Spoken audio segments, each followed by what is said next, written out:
this video, I want to show you some of the sites that you can do in Shanghai on a zero to incredibly limited budget. So Shanghai on a shoestring, if you like. Behind me is the main People's Square Shanghai Museum. We're going to try and enter there, and also some other areas around the People's Square area, like the Marriott Hotel that you can see behind me, and then down Nanjing Lu to the Bund, which is over in that direction. Let's see if we can spend as little as possible. Now, probably it's worth noting that People's Square is free, and that's where I am right now. And we've actually got People's Park, which is kind of a separate area on the other side of the road there. So there's two main segments to it, People's Square and then People's Park. Now, People's Square is kept in quite pristine conditions because it's obviously the very centre of the government here in Shanghai, and that's in this building over here. Here's the information board. Thankfully we have it in English as well. To get into these free locations / museums, government buildings, etc., it's vital to use the QR code to scan, give all of your data in, you generally get a QR code back, and then you can actually enter into the building. I'll just leave the video there. If you want to read that, you can pause, and then we'll go on into the building. This is hopefully useful information. I'm in the park, so I'm down here on the north exit, and I can't get in this side. I've got to go all the way around the building and enter from the other side. Some of you may have seen my Bus 71 does Yan'anlu video, and in fact that's where the Bus 71 short stopper actually comes in. And then if you just cross the road, then you come along to the south entrance of the museum. So on the south side we do have an exit, there's the entrance, but because they are fearing having many people here, there's quite often these visitor calming queues.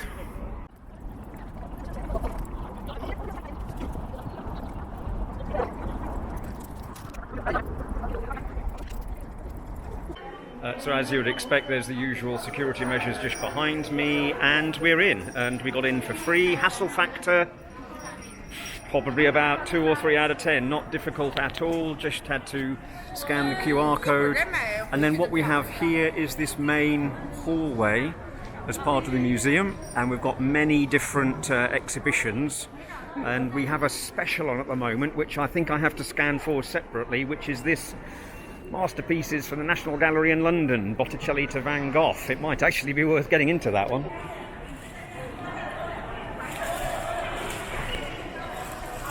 It actually moved into this building in 1996. It's mainly focused on art relics and historic art relics. I won't show you many of the exhibitions, they're quite dark, and also it would spoil your fun. One of the items it specialises in is ceramics.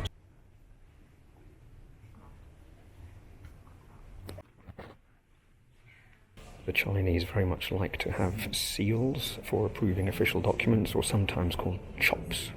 So you chop a document. Here are some ancient and historic ones.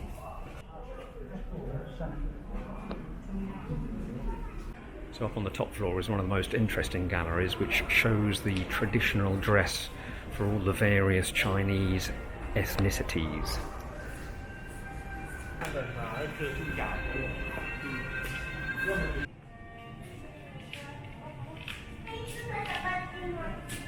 Here are some jade pieces which may be as old as 5,000 years BC. So there behind me on the first floor is indeed the Botticelli to Van Gogh series, but it's 50 RMB at least to get in, so it's not part of this series of Shanghai on a shoestring. Now, that was organised by this museum and the National Gallery in London, so there's some international cooperation going on there, which is fantastic. So that's it, the Shanghai Museum, relatively briefly and totally for free, apart from some of the paid exhibitions. Now what I'll do is go over to the Marriott Hotel, and we can go up to the reception floor, I think it's 38, and see a view down upon People's Square and People's Park.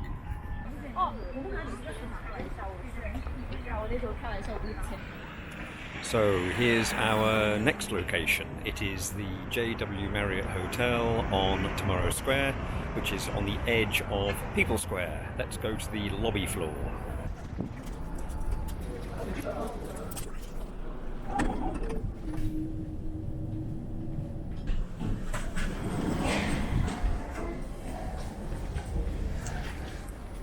So,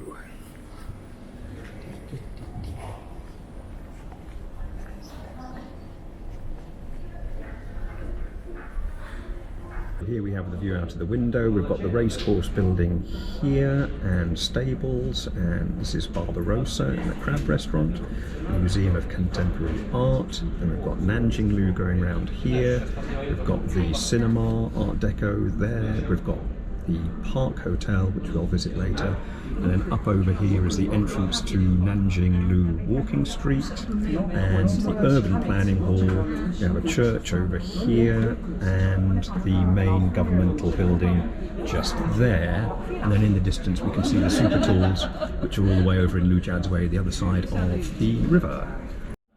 Here's another view slightly around the building, so you can see the racetrack overall course. I think used to be around about here, large race course, and it kind of meant that's why there's this large open space in the middle of Shanghai. There's the super tools again, there's the government building, there's the Shanghai Museum that we were in earlier, there's the Great World, or World, just there in the distance, and then this is the Grand Theatre, a relatively modern theatre. I'm sure it's about 10 or 12 years old, just here as well. Then over here, not quite so many buildings of specific interest, but you can see the main road junction there, which is Yan'anlu going east-west, and we've just got, it's called just simply the North-South Elevated Highway as far as the map's concerned.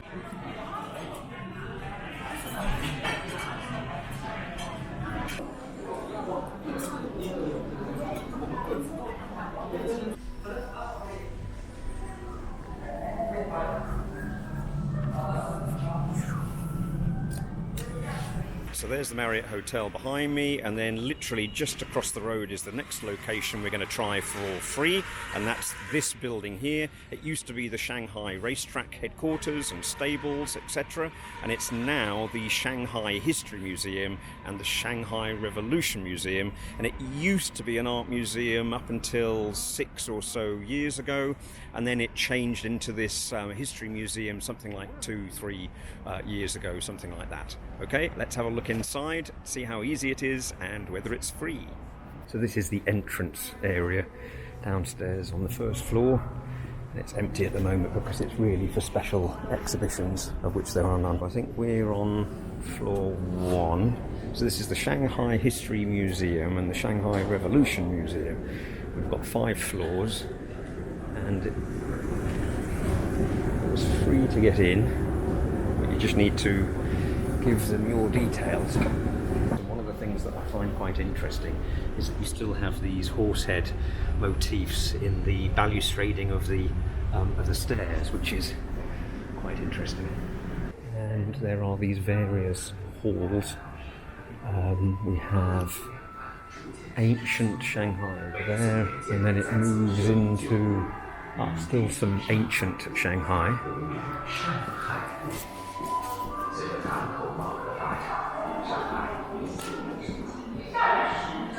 So there's a classic rickshaw which was introduced into Shanghai in around about the 1874. Came over from Japan, and in fact it was one of the main modes of transport until the 1930s.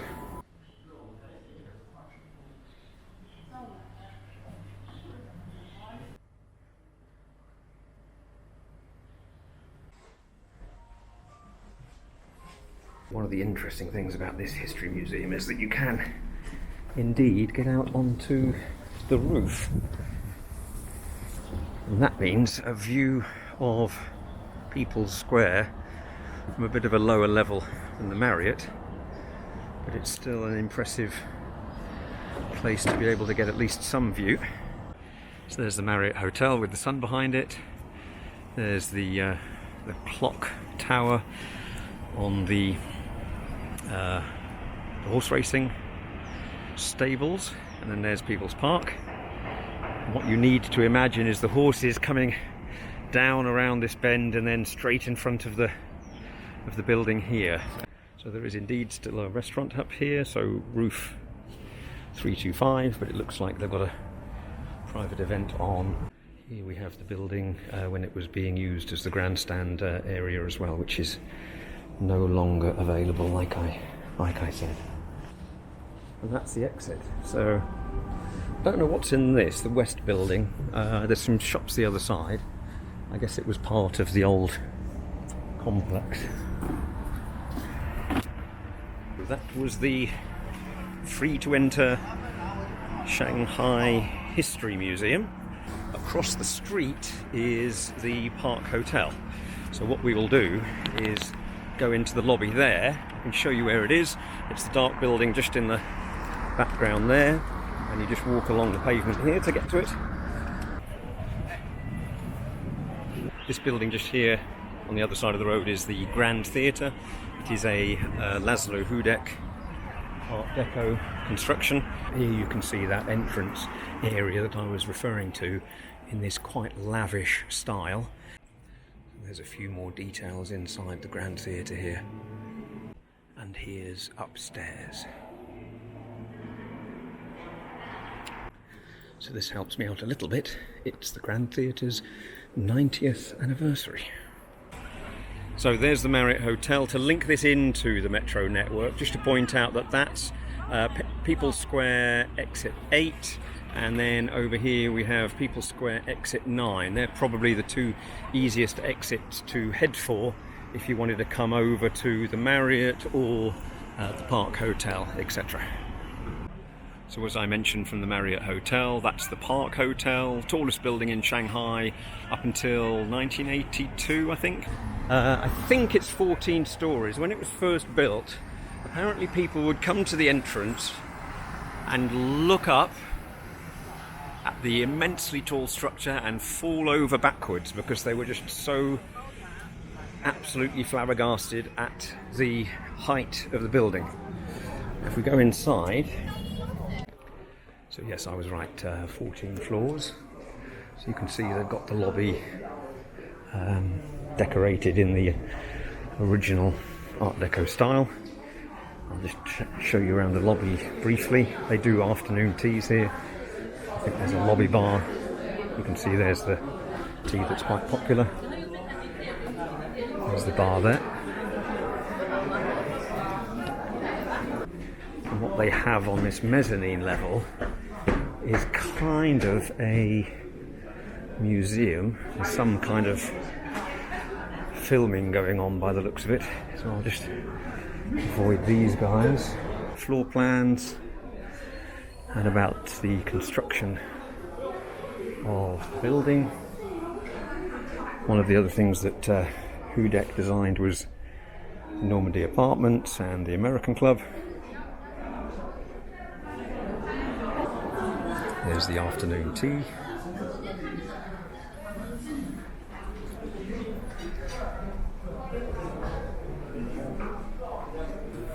So there's Laszlo Hudek. He left in 1947 and moved to California. He was Hungarian, so I guess that's what this map is representing. Okay, so there you go, that's a little intro to the Park Hotel.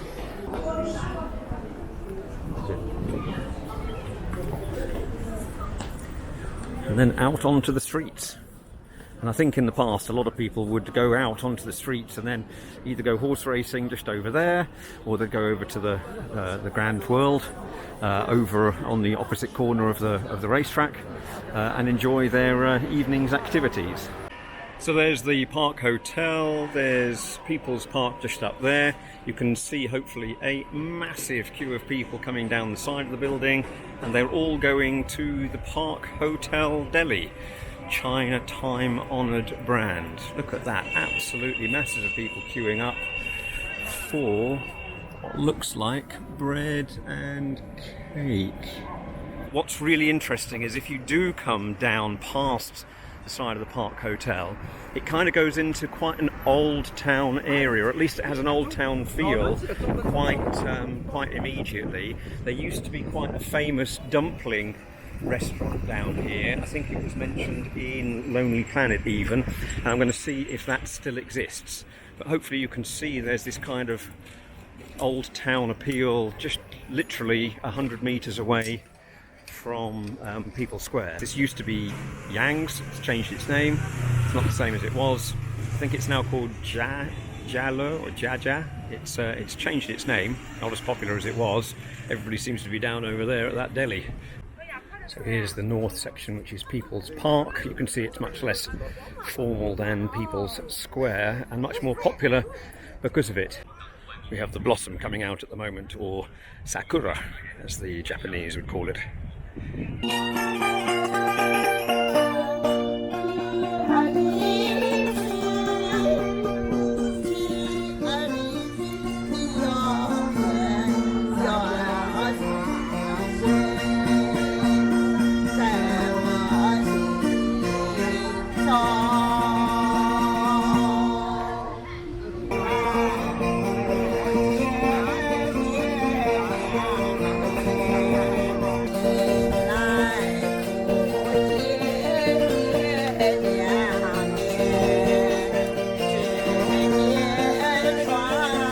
See people enjoying themselves in People's Park.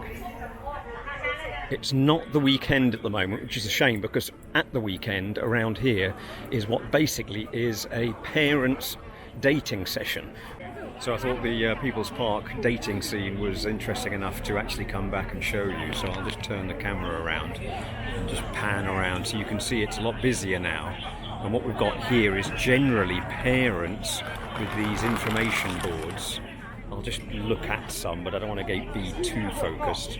So they've got these various information pages, and they are detailing usually their children that are available for dating. So quite interesting. It always used to be on umbrellas, and I don't see a single umbrella now, so I guess they just were taking up way too much space and they were asked to not do that anymore. So we haven't spent a single RMB yet. We are on the far east end of the walking street, Nanjinglu, which is now a walking street all the way through to the Bund. And what we could do is we could choose to continue to walk that entire length. Now it's something like probably a kilometre and a half or whatever. So you may not want to add that on to how far you've walked already, or you can take these little land train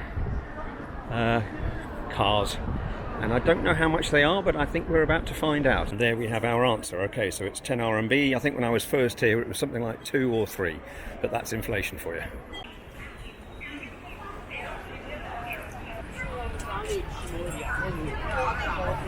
And down this street here you can see this is where they do like historic photos with rickshaws, etc. And just over there there's an original tram that's been turned into a cafe.